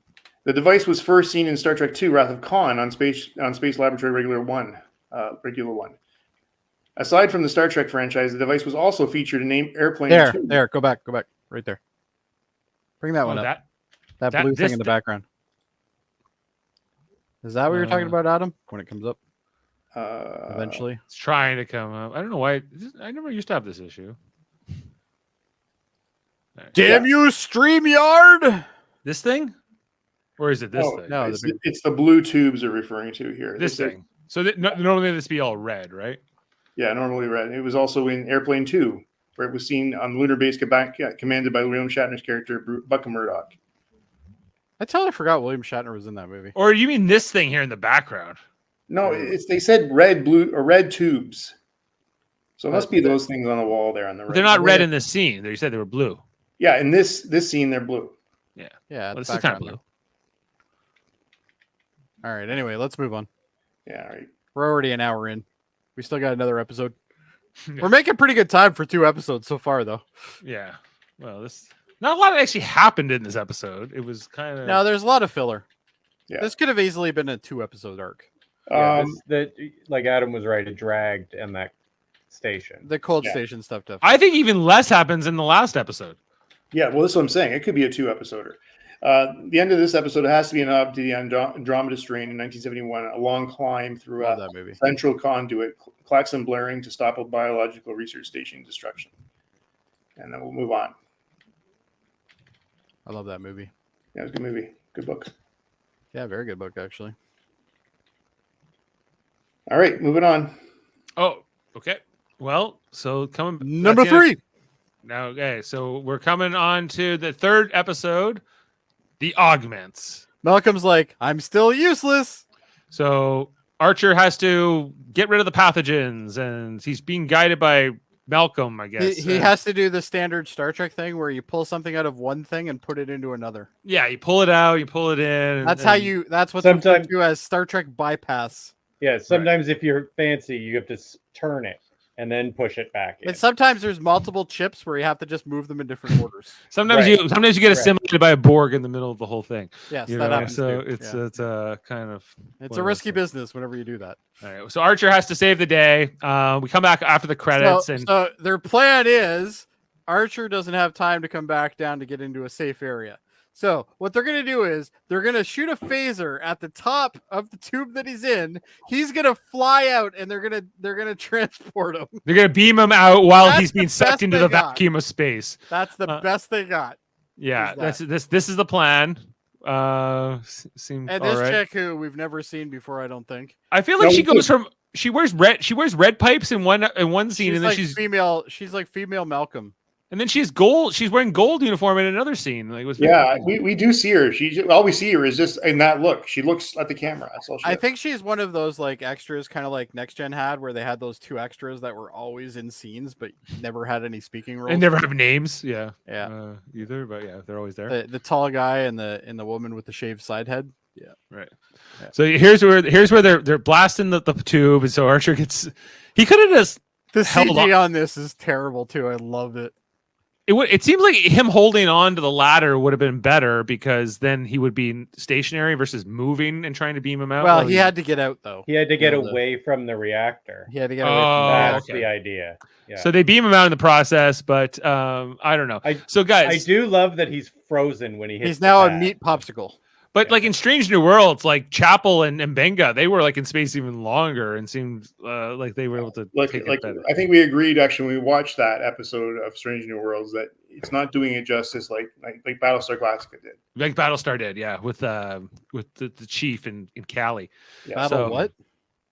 Battlestar Galactica, recognize. Oh, And not familiar with such a franchise. Oh, it's the best. the Augments, guys, part 3 of this epic 3-parter. So The we catch conclusion. up with Malik and Soong on the Bird of Prey. Is this where he starts talking about his plan to get a new colony for them, a new home? for Yeah, them? and Malik's all mad because he said, "We're hiding again. We're hiding again. That's their plan. We We're shouldn't hiding." hide. Yeah, we We should should- be attacking them and fighting them. And ruling them. You know, and Soong is really starting to get annoyed with Well, he's Malik. pissed off. He's like, you're just being a petulant child, you asshole. Like, think about this. Yeah, and Malik's getting more and more pissed off. He starts talking to Persis, and Persis is sort of trying to broker some kind of peace between them, or talk to them. You know, anyway. But back with Enterprise, Look at all them Klingon ships just hanging around. That's a lot. this is Starfleet explored space, and then a lot of Klingon territory. Well, and you have like battle cruisers, and then you have all these little cruisers that are beside them, and I Yeah, like that. That's so You cool. know what? You're right. This opening was too long. to get into the actual meat of the episode, Yeah. Oh, the Mar Burton directed. I missed that. just for this last episode. Just this episode, yep. Yeah. Archer's getting warmed up, I guess. He's got I like how he's got like chapped lips and he's got like fucking. You know, his he eyes just are all started shot. looking good again from all his beatings he took with his indie, and now right. But I like that like he went into the vacuum of space and they kind of like let those effects linger for the rest of the episode. Is it wrong that I like beaten Archer better than clean Archer? Nope, not wrong at all. Okay. We get a reference to the Briar Patch here because this is where Briar Patch, yeah. from Star Trek Insurrection, Jody's favorite movie. Which movie, yeah. Yeah. And Clock to Kel Brock. And Clock to That's Hell. Cal Barak, yeah. That's Uh, from DS9. Yeah, so they call it Clock Del Clock Brock, which is from the Blood Oath episode, which is where the battle Core. So Core fought a battle here against the Romulans in the Briar Patch at some point. Yeah, that would be cool. Them Briar Patches, man, they're useful. Yeah, 2271, a century later. Right. Is this where Malik? Yeah, he's also saying about let's hide it, but he also talks about the bot. We need to find the botany in the bay. We need to find Khan. He got away or whatever. And he's like, Well, and yeah, Eric's like, it's a myth, man. it's a myth. It's not real. Turns out he's wrong, but anyway, Turns out Eric Soong's wrong. Yeah, and Malik was right. Alec was right about something. Yeah, it was about the only thing he's right about. In terms of if he had found Khan and those guys, yeah, they would have probably done some damage. So this is there's those scenes here. Archer back on the bridge, Sitting in the chair. he sits in his chair here. Holy shit, he was sitting. He's a little tired. We gotta have Archer. We need to do Yeah. Archer bingo. And then the scene. Oh yeah, so there's here in the laboratory where Sung is getting ready the embryos. He said because he's going to turn off that gene that turns augments into dicks. That's his That's plan good. here. That's handy. Right? He's like I didn't know how to do until recently, but there's a gene I can turn off. You guys just wanting to murder everybody, and the murder gene. We're gonna that turn that murder off. gene you seem to have really turned up high. Well, I can turn that off, and so you won't be also murdery and all that stuff. You guys are a lost cause, but yeah. the But new the next ones, ones, the next ones will probably be better. Right. Well, just like I say, like they don't have superior compassion. They don't have superior kindness. But I also think that's part of what Eric's character is going through. He's realized that these guys, even though he made them to be perfect, they're not perfect. They're actually far from it. But Right. that's the Now he beauty wants to of it. define it more, right? Exactly. I love it. Like he's given up on them. Yeah. And- At this point, he's like, "You guys are a fucking lost cause. You're just running around killing everybody. We gotta get some more control going on here." He's like, we're exactly who we should be. We were born this way. That's what Malik says. these guys are lore, and Bashir is data. That's Right, the yeah. work. More or less. Is this Enterprise catches up here with them? Oh, he's not dead, Malik, you jerk. Oh yeah, he he sounds pretty confident for a dead man, Malik. I like a that good line. line. Yeah. Yeah. Yeah. What their plan here is they launch out the Denobulan. Dave, go back to Paul there. Look, another blue uniform.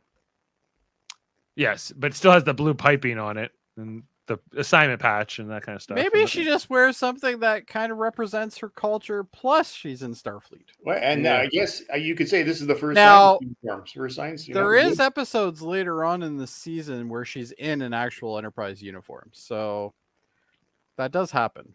Yeah. It happened last season when they did that alternate timeline and stuff like that alternate Yes. future, Yeah, right? she was in it.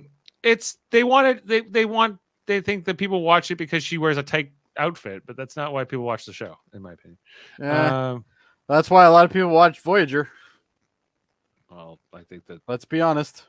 that's not why I watch it. Like, Well, no. A so lot of people didn't, but there was a lot of people that did. Sex appeal Yeah. sells, man. I think the fans are smarter than that. So it's Not all of them. Yeah, the ones you want. So it's anyway. So they're Enterprise is chasing the bird of prey here during this part of the episode. They just launched the Denobulan shuttle with the pilot. Well, and they do that slingshot move like they do in Picard. where Yeah. they're like, we'll throw it at a planet. Yeah, they literally they throw the shuttle at the planet, and so they kind of force Archer and Enterprise to save her, Yeah. and let them get away. Is kind of what this is. Which- Archer. Isn't a bad plan. No, and, again, Sung, he's willing to be very devious in his pursuits. He's willing to put people's lives in danger, but not really kill them because he knows doesn't want to Archer. get his hands wet. That's He knows Archer will save them. It's like throwing somebody off a building, and Superman's going to come and save them, but it's still you still threw them off the building. So I don't know. It didn't work out for Spider-Man too well. Disagreement here between Malik and Sung. This is really where their relationship. Well, I think this is where he says, "Well, I have the bioweapons as well." Oh yeah, he says I have bioweapons. We can launch them. And And he's like, take- "What? Yeah, you we can remove start, that stuff from the we station?" can go. I can go from my murdering a few people to like full on genocide. I'm ready. Yeah, Dad. I can take out planets, man. We're I'm good. ready to follow in the footsteps of the eugenics wars. I what do they say? 35 million? That's nothing. We're- Hold my beer. Exactly. Yeah. So a lot of more of the philosophical things breaking down here. There's a scene here with T'Pol and Trip.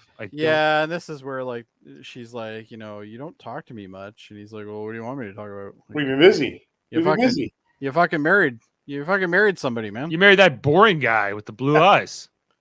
You rather have the boring eye with the blue guys than me. No, he acknowledged he did it for your mom. He did acknowledge that. So she could go be a professor again, which was apparently important. Well, and then literally in the next arc, we find out that she's not a professor anymore. Oh, really? So it was all for nothing? It's all for nothing. Oh, It's Anyway. extra all for nothing. Oh, Oh, my yeah. God. Oh yeah. yeah. Oh So that my episode's God. going into the negatives now, Kevin, for you. It's We might have to rescore that episode. I just don't understand her choices. Like, I don't understand T'Pol's choices. Like, it's Well, T'Pol's going because T'Pol is very orientated on her culture. But okay, She's very big on her culture. if she was, then she wouldn't be here because she would have had to spend a year on Vulcan after getting married. Yeah, So but he agreed that she didn't have to do that. No, he did he? Yeah, he did.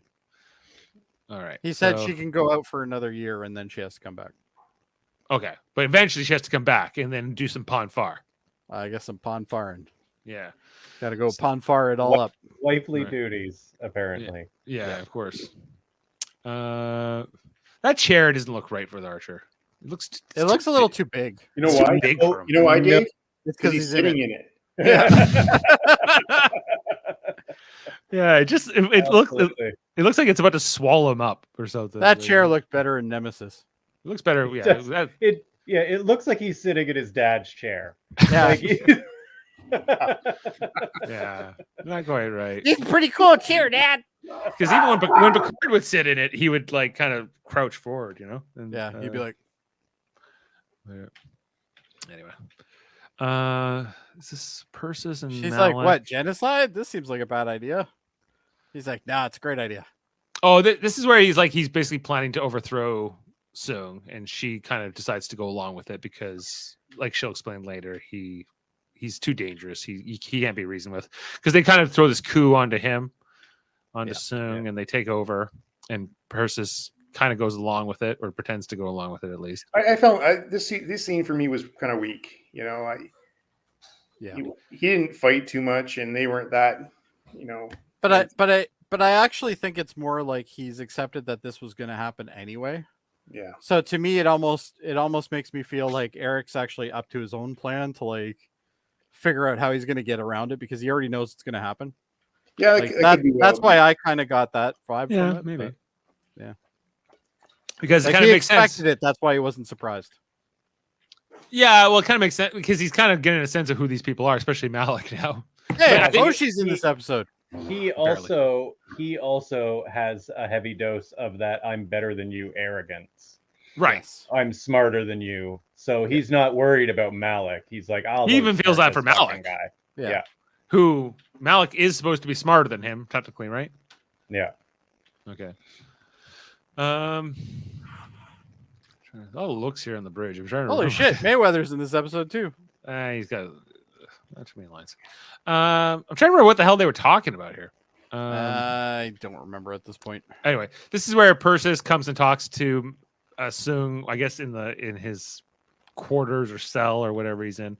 And Persis says, you know, like they kind of have Always staring at his forehead. yeah. They wrote his lines onto his forehead. Yeah, maybe. Anyway, so she helps him escape after they have a little bit of some words. She turns off the internal sensors and whatever. This ultimately gets her killed. Yes. But yeah, the Soong leaves, gets into an And escape an pod. escape pod from a Klingon ship. Right. Why do they have it? I don't know. It's weird. Maybe they took it from the Nanoblian ship. No. It looked like a Klingon ship. It looked like a Klingon escape pod. Anyway, I've so never they, seen one. I wouldn't know. they pick up Soong in this thing. I guess it had a little bit of a steering wheel on it, but I just like how they open it up and it's They're just like, Arch. howdy. Archer's like, I'm going to totally throw you in the brig again, and then totally let you out again. So you're gonna be back in that cell that you like? Yeah, So he's gone from the cell at the beginning of the show when he was like picked up This guy's locked up all the time.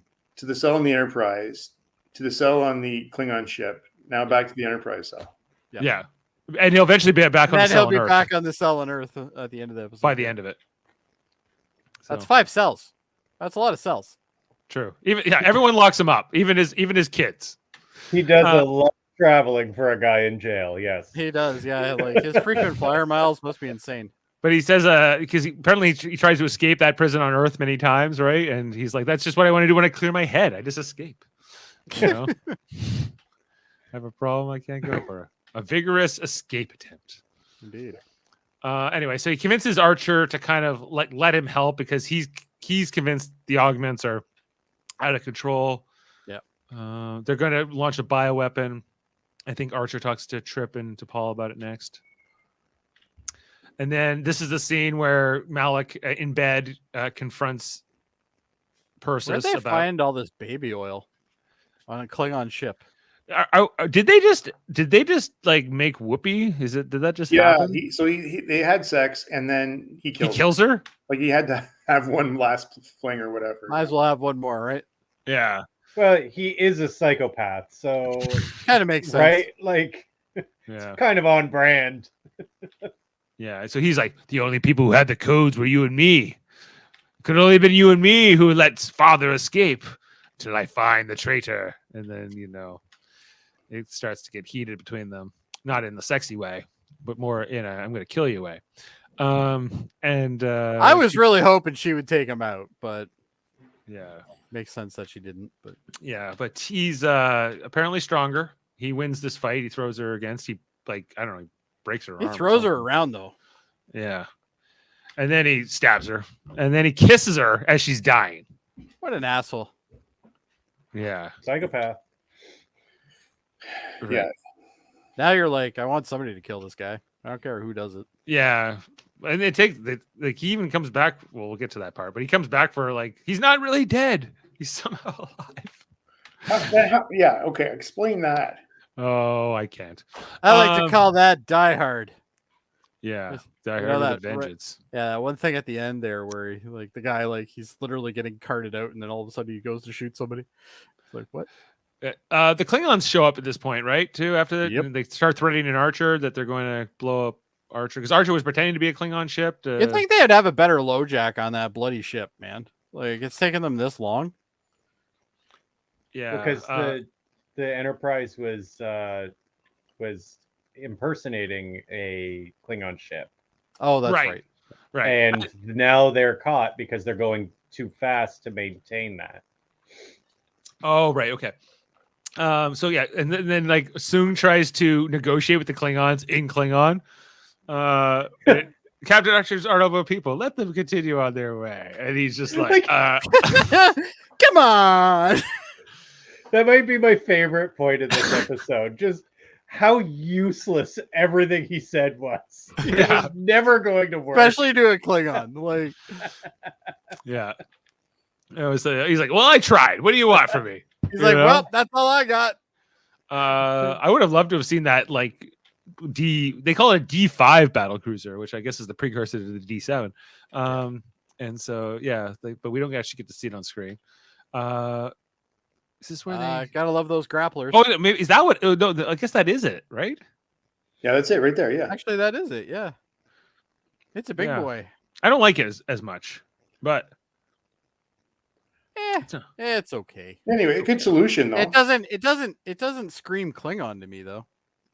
yeah, it does. But it could be. I think that the head of the ship could be more rounded and Yeah. Anyway, using that grappler to that grapple. grappler literally has to be the best thing that they've ever had on that ship. Like it just does everything. yeah. Look how this ship have these guns on the side, so that's kind of neat. Oh yeah, it's got little port side guns and shit. Yeah, Even the crew on Strange New Worlds like the grappler. that's true. Yeah, they did. They mention talked that. about the remember the grappler? Yeah, that was cool. Yeah, but there's a reason you don't use it anymore. Yeah, Um, I wonder why. And he's like, so there's 3 Klingon colonies here, and we'll just drop the thing in the atmosphere over here and kill them all. It'll be great. right, because their plan is to kill the Klingons, so the Klingons will go attack Earth. Yes. Yeah. Because Earth hasn't had enough fucking problems already. Yeah. So now, and I think Soong does have a line like a Klingon invasion would make the Xindi crisis look pretty mild. And he's like, "Are you working on speaking Klingon, learning Klingon?" I think he says that in part 2. It says it in the first part, I think, actually. Yeah.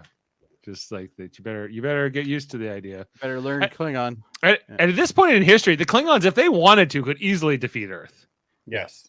So, But they got Um, other problems. yeah. I think the problem is that they're too easy to defeat, so they won't bother.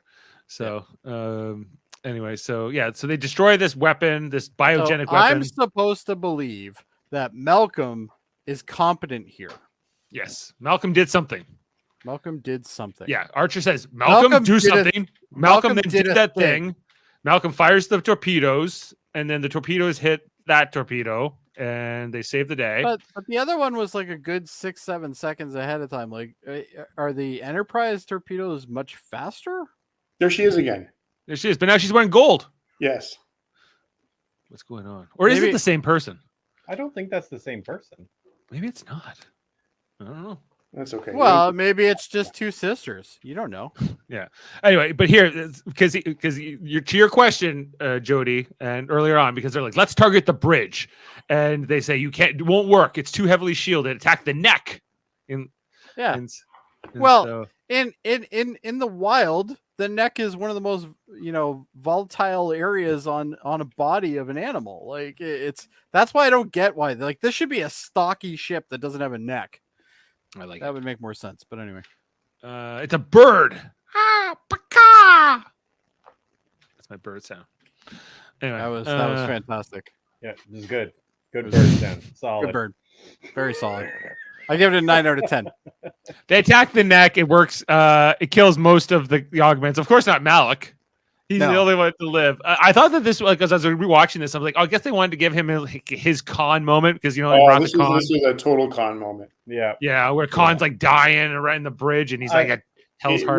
really missed. I really missed the Ahab. The Captain Ahab Moby Yeah. Dick quote. So Right. Yeah. Yeah. Yeah, I was expecting the Shakespeare to come out from Hell's Heart. Yeah. well, that was Melville. at thee. And Melville. Soong's like, let us save you. Okay. Then this blows up. It does. How does he live?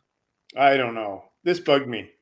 Because then the next scene, it's Archer talking to Soong, and they're kind of like, and then all of a sudden, like Malik comes out of the ceiling, and he's ready to go. He's ready to fight. The only thing I can think of is perhaps maybe he was like at the teleporter controls when we saw him. He and maybe must have been. teleported He up. must have been already on the transporter pad or something, because Yeah. it's like it's incredible. Well, he was playing around with some stuff like on the console there as he was like doing his like. and the rest of those super smart augments, all the rest of them, all 17, the rest of them are all dead. Well, They they ain't didn't that make- fucking smart, obviously. Yeah, Well, they're they were not that dead. smart. They were dead in Wrath of Khan. Everybody's dead except That's true. They all died. Yeah. Yeah. So then he comes. He's throwing around Soong. He's punching him, but then Archer just shoots him through the chest. With I love how they show the like see-through hole though. That's just so silly. Yeah, and Archer's like, well, that does that. And Has a I don't man know what ever the looked? kickback on that gun. Yeah, he looks so awkward with that gun. That is the Kevin Costner effect right there. Kevin Costner makes a gun when he's holding it look less dangerous. It's true. It's true. even on Yellowstone, I don't think you would be holding it that high though. yeah, he like really bracing it against his shoulder there. Yeah. Like if he was aiming with a sight, which makes sense, and then he'd be bringing it down, but then you wouldn't be bringing it down completely level. You'd probably be bringing the nose down first, and then like that. So I don't know. Yeah. I guess that's how you kill an Either augment. way, Archer sucks with weapons. That's all we need to really go with here. Well, he didn't suck here. He killed him. Well, but yeah, at that range, I don't think it was too fucking hard. no, it wasn't. He could have actually killed Soong in the process. He probably wouldn't have minded. He should've Anyway, just Probably clipped not a him in the leg. concern. not a concern. They Yeah. put Soong back in the cell, but guess what? They're not going to destroy his notes and letters anymore. No, they're gonna they preserve them they're gonna put them in storage because they 'Cause- might help humanity one day. because Archer went on a limb here for Soong, I guess, or something. And this is where he's like, you know what? Forget genetic engineering, even though it's been my life's work. I think cybernetics. It comes out of nowhere. It makes no sense. I It's a stupid ending. It's if they're gonna do it, then set it up a little bit more, a little better, because it just to me it doesn't make any sense. I think it was just a nod. I liked it. It's No, I- really, really, really corny, It is corny as hell. and I Yeah. still like it. It was corny as hell. And I'm with you, title of Kevin. it- And Jody, I liked it as well. And Dave. Sorry. It was just corny. Like I get where Dave's coming from, though. It is like it for something that's that important to like the entire storyline of Star Trek. You would think they would put a little bit more care into it. It's not so but much no. that he. It's I don't mind literally that. an offline. That's all it is. Yeah, Excuse me, it's not. Brad, It's you not so think- much that he makes that choice. It's just that it comes out of nowhere. It doesn't. It feels very forced. It's more like, hey, It doesn't remember sound like Data? something- Yeah. Remember that? Data's Data? gonna come back one day, and he looked you like know, me. Yeah, remember that? Yeah, date. You know, it's just like I know, I get it. Sung created Data, whatever. It's fine, but All right. right. So, do we want to know what the next episode is? No, Well, no. hold on Fun fact. here. final trivia check in here with Adam. Oh, Yeah. I forgot. Yep. Okay, the name Noonien in Star Trek Universe is shared by Khan Noonien Singh and Noonien Sung, Data's creator. Although the connection is not made explicit, this trilogy established a possible connection between the two characters, suggesting that a later member of the Soon line may have decided to name his son Noonien in honor of Khan, the most famous of Augments. Right. All right. Okay, I can live with that. Okay. In order to traverse the Klingon space, Archer misleads the Klingon ship by communicating through a universal translator, making it sound as he speaks Klingon. The Klingons must have learned from this because it's 140 years later in Star Trek 6, The Undiscovered Country, the Enterprise crew tries to deceive a Klingon sentry post but cannot use the universal translator because the Klingons will detect it. Actually, that's kind of cool.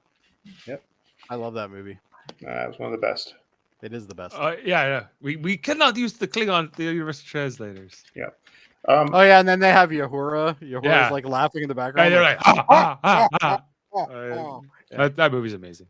that movie is amazing. So the scene where Malik and Persis are fighting actually was heavily edited by Channel 4 in the UK because of the violence of towards her, removing the whole fight between her and its conclusion. As a result, Persis simply disappears from the episode without explanation. Way to go, England! You when really nailed editing that goes one. terribly bad. Yeah.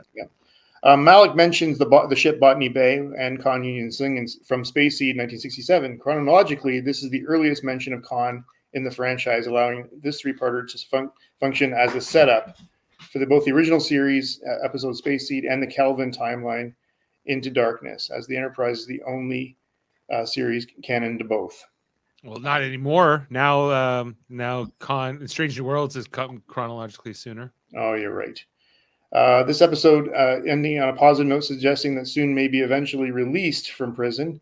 At this point, it wasn't clear if he fathered any biological children, since no family was mentioned. I think he cloned himself. I think the Soongs just don't need mothers. They just clone themselves every Maybe. so often and Maybe. make a new one. And then finally, the scene of the gravely injured Malik crawling through the ruined bridge is slightly familiar and possibly homage to I don't think possibly, but a big homage to the very similar scene in Wrath of Khan. Yeah, I think that's pretty apparent. Oh, I will say one more thing. At the end of the episode, this is not here, but they mentioned May 27th. That's actually my birthday. May 27th, I think I can't remember the year, but anyway, my birthday was mentioned. Are you related to them? Apparently I am. Maybe you're an augment. I don't know what they were referring. I think it was when Soon went back into prison. So The only superpowers you don't have is good internet. I'm not going to disagree with that.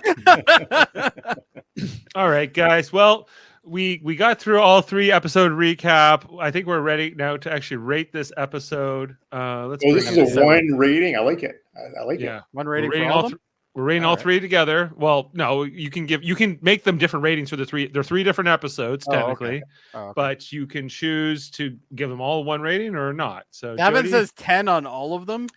This Of course. just further proves my point that Davan has no idea what he's talking about. Davin's all over the place. What do you Anyway. do? So I'm gonna give Borderland.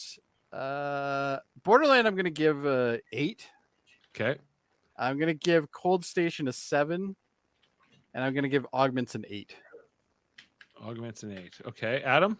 You know what? If this was a 2 episode, I would have gone higher. And I would have went 9 for both if they were just 2 episodes. Yeah. Yeah, I'm gonna go with Jody. I'm agreeing with Jody on this 100%. 8-7. As everyone should. Oh boy. But thank you, Adam. changing that right now. I will, just kidding. Yeah.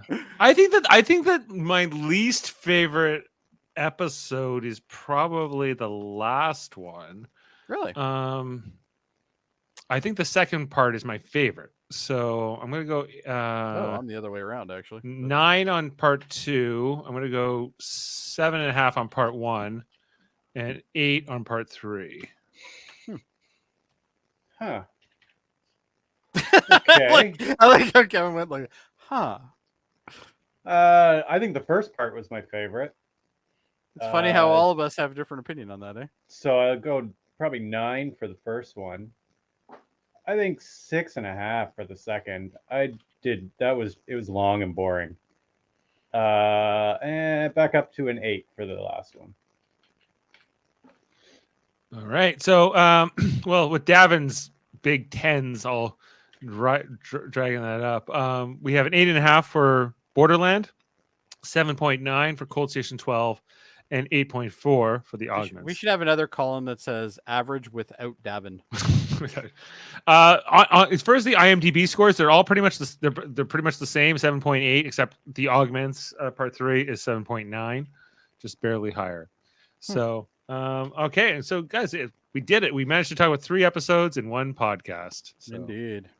Well, good. That'll be good practice for the next one. Yeah. Because- So the next one, I'm only going to give you the first one, which is called The Forge, which is when Not Earth's the Embassy- Forge. The Forge. The Forge, not La Forge, as in like let's have some cocoa no-nos and go sit on a beach somewhere. When Earth's embassy on Vulcan is bombed, by the way, best part about that is no more don't tell 'em. somebody. Anyway, when Earth's embassy on Vulcan is bombed, an investigation puts Archer and T'Pol on the trail of Vulcan religious faction hiding in a treacherous desert. And it is a 3-parter.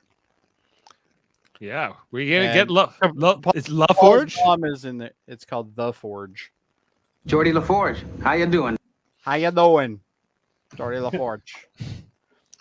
Okay, well, guys, so next week, next Monday night, I'm supposed to be interviewing that guy from the author of the Deep Space Nine book with Davan at 7:30.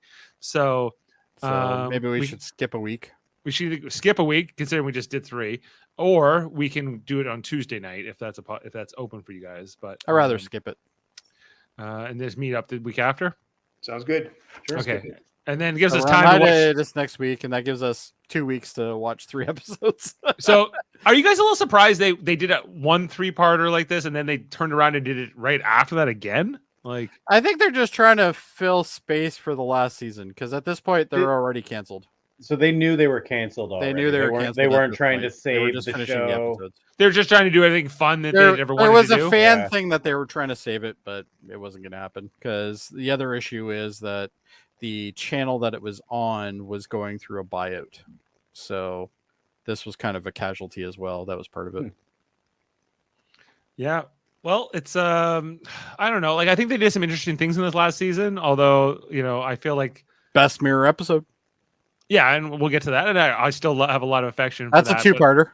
And as much as like that Zindi season had a lot of episodes that were pointless, I did enjoy it as a The story. cowboy episode. Yeah, so did I. Yeah. Right. So, so kind of interesting to see how this one measures up once we're all done season 4.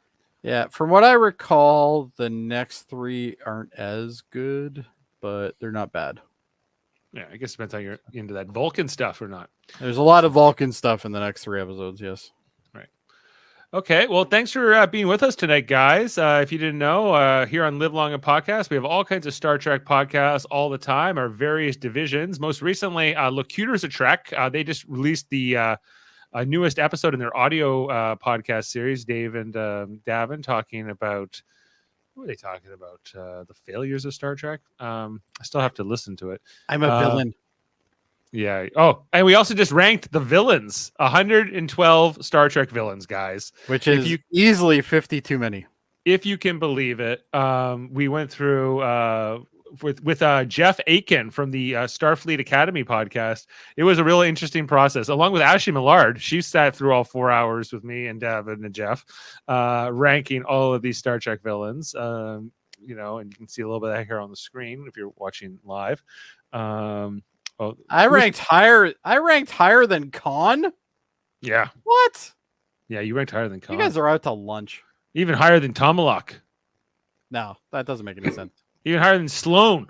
Like I appreciate being in the tier that is that. Number one, there's some inaccuracies, by the way. I don't shit on Uhura at all. I only shit on the guy who plays with the doll of Uhura. Okay, so yeah, that's not accurate. Right. Well, we said like you're the S tier villain, Jody, because we understand your motivations. You're Oh, okay. sympathetic, in your pursuits. So we understand. Gotcha. So anyway, so go check out those things, and then we just finished up Strange New Worlds season 2. Star Trek Lower Decks coming out later this month for the newest season. So we'll talk about that in the near future. And I think Davan's got another podcast on the horizon. So lots going on in the Live Long and Podcast. We are part of a federation of podcasts. The United Federation of Podcasts, many different podcasts. Most notably, right now we have Super Mater Brothers podcast, which is covering Big Brother USA season 25, Sundays, Wednesdays, and Thursdays, as well as. And we got Adam, your video is still on. Yeah, and Adam, we have 8 weeks to go. So it's just... I can't understand. We're on season 537 or something like that. Like it's just. Well, it's because they have 8 seasons a year, and 3 episodes a week, and I'm too casual about it. I'm not into the live feeds enough, but so I don't know. The Mary Mater Marvel Society talks about Marvel MCU stuff over on that channel as well. Most recently, Secret Invasion. Davan and Andre have the X-Rated podcast where they're going to be interviewing the voice of Nightcrawler tomorrow night, I believe, on the X on that show, and Graphic Histories podcast where Andre interviews all kinds of interesting people in movies, TVs, comic books, and whatnot. Hold Up, a movie podcast coming up this Wednesday. We got Jeff Mater joining Murphy and Davan to talk time travel movies, including Jeff's pick, Sphere. Is it a time travel movie? Most would say no. Technically, yes. But does Jeff know the commitment he's got coming here? Because it's we kind of briefed him. That's a 3-hour tour right there. Oh boy! But as long as he didn't pick the American president, he'll be fine. It's like no. I think I'm the only one that didn't get any slag when I was on it. Yeah, I didn't get any give either. Me shit for it. Our episode was pretty boring. We all agreed. If you just let me pick the movie I want, David has his arbitrary lines where because I wanted to pick the contender. He's like, no, it's in 2000. It's past my arbitrary line. I'm like, why don't you just make an exception? He's like, I can't make an exception. Oh, you know now that that's not a rule anymore for the show, right? Damn it, Davan! It was only a rule when you were on it. Yeah, I knew it. All right. Other podcasts on the channel include Aim It on Track, a music podcast with Eamon Mater, my son. Talk about albums. We're looking at doing Dark Side of the Moon, the Pink Floyd album in the near future with Gary Krakolovich, and Trivial Debates, show where we argue about movies, TV, sports, and more. And the Hellbound podcast, Alex Blackburn, Michael Chan, Wednesdays, horror. One day Trivial Debates will happen again. Yeah, I just haven't. It's been busy, so I'm the only one that's actually signed on for the next one. Okay, well, I also have to get on to working with Murphy on it. It's been in other projects in the fire.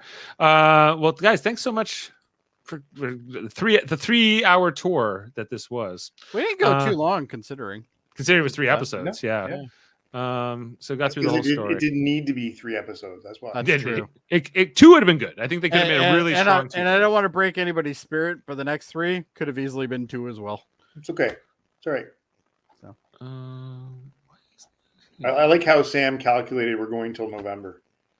That's in his calculations. But we're on what, episode 6 now? Technically, 6, 7, and 8 of this season. 6, 7. No, 7, 8, and 9. This was episode what? This was 4, 5, and 6. 6. So 7, 8, 9 will be the next one in 2 weeks. So yeah, he's probably not off. We don't have it. There's a 2-parter in there, and there's we might be able to finish this thing up before the end of the year. I'm going for Thanksgiving. I think we can finish it before Thanksgiving, and then maybe you guys can help me finish Deep Space Nine. So, I'll be there, obviously. Yeah. So, but anyway, Kevin's been there more than the guy who founded it, isn't he? At this point. Yes. Anyway, thanks for being with us tonight. Live long and podcast, and we'll leave you on Soong's stupid on the nose speech. Have a good one, everybody. I've been thinking. Perfecting humanity may not be possible. Cybernetics, artificial life forms. Yeah. Bye, Doctor. Yeah. Bye. See ya. See ya. I doubt I'll finish the work myself. No, you won't. All right. Might take a generation or two. Next Generation generation. 2.